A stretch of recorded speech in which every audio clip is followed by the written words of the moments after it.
నమస్తే, నా పేరు ఎస్ దివ్య కిరణ్.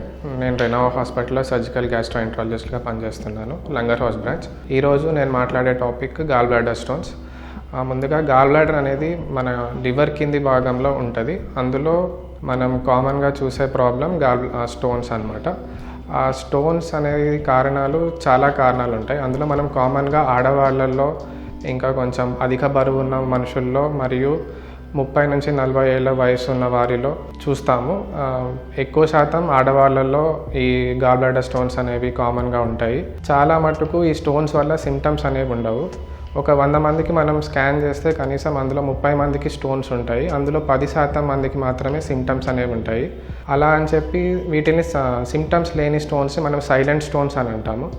వీళ్ళల్లో ట్రీట్మెంట్ అనేది కొంతమందికి మాత్రమే చేయవలసి ఉంటుంది. అందులో వాటికి గల కారణాలు స్టోన్స్ అనేవి చాలా ఎక్కువ సంఖ్యలో ఉండడము, లేదంటే పెద్దగా స్టోన్ ఉండడము, లేదంటే క్రిటికల్ లొకేషన్లో స్టోన్స్ అనేవి ఎక్కడన్నా ఉంటే వాటికి మాత్రం సర్జరీ చేయాల్సి వస్తుంది సిమ్టమ్స్ లేకపోయినా. అండ్ ఈ గాల్ బ్లాడర్ స్టోన్స్ అనేవి మనం తెలుసుకోవడానికి మనం అల్ట్రాసౌండ్ స్కానింగ్ అనే టెస్ట్ చేసి తెలుసుకుంటాము. కొన్ని సందర్భాల్లో ఎంఆర్ఐ స్కానింగ్ కూడా అవసరం పడుతుంది. చిన్న స్టోన్స్, మిస్ అయిన స్టోన్స్ ఏమైనా తెలుసుకోవాలి అంటే ఎంఆర్ఐ స్కానింగ్ తీసుకొని చూసుకోవాల్సి ఉంటుంది.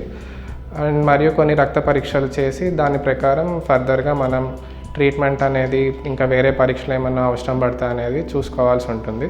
మరియు ఈ గాల్ బ్లాడర్ స్టోన్స్ వల్ల మనకి వచ్చే లక్షణాలు ఏంటి అనగా, ఒకటి కడుపులో నొప్పి వస్తుంది. ఆ వచ్చిన నొప్పి కూడా మన కడుపు రైట్ సైడ్ భాగంలో వీపుకు పాకుతున్నట్టు వస్తుంది. వచ్చిన తర్వాత కనీసం ఒక అరగంట పైన కాలం వరకు ఈ నొప్పి అనేది ఉంటుంది.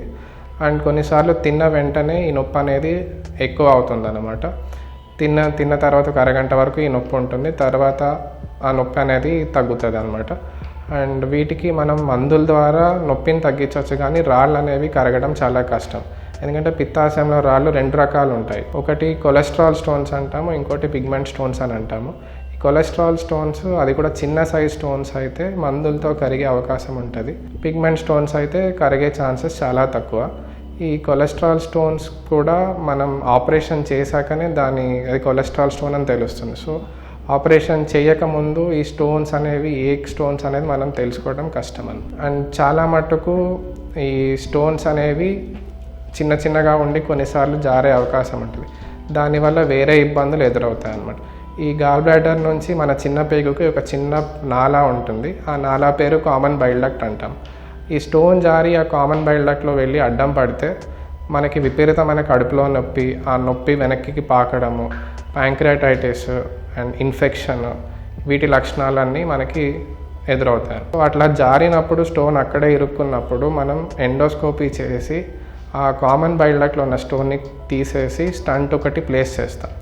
ఇలా ప్లేస్ చేసిన వెంటనే మనం గాల్ బ్లాడర్ స్టోన్స్ అనే దానికి సర్జరీ చేసుకోవాల్సి వస్తుంది. ఈ గాల్ బ్లాడర్ స్టోన్స్ వల్ల మనకి వచ్చే ఇబ్బందులు కామన్ బైల్ డక్ట్లో స్టోన్స్, ప్యాంక్రియాటైటిస్ మరియు ఇన్ఫెక్షన్. అందుకని మనం ఈ గాల్ బ్లాడర్ స్టోన్కి సర్జరీ చేసుకుని గాల్ బ్లాడర్ని తొలగించుట ఉత్తమమైన పద్ధతి.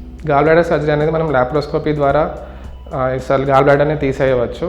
దానికి ఒక రోజు అడ్మిషన్లో చేరికయి అదే రోజు డిశ్చార్జ్ అవ్వడం కూడా జరుగుతుంది. సర్జరీ అనేది లాప్రోస్కోపీ ద్వారా ఫినిష్ చేసేయచ్చు, కానీ 100లో ఒక కేసు మాత్రం ఓపెన్ సర్జరీకి కన్వర్ట్ చేసుకోవాల్సి ఉంటుంది. ఈ గాల్ బ్లాడర్ స్టోన్స్ రాకుండా తీసుకోవాల్సిన జాగ్రత్తలు ఏంటి అనగా, అధికంగా కొవ్వు పదార్థాలు, ఆయిల్ ఫుడ్ మరియు డీప్ ఫ్రై ఐటమ్స్ ఇట్లాంటివి తొలగిస్తే, ఆహారం నుంచి తగ్గించుకుంటే ఈ గాల్ బ్లాడర్ స్టోన్స్ అనేవి కొంత శాతం వరకు తగ్గించుకోవడానికి అవకాశం ఉంటుంది.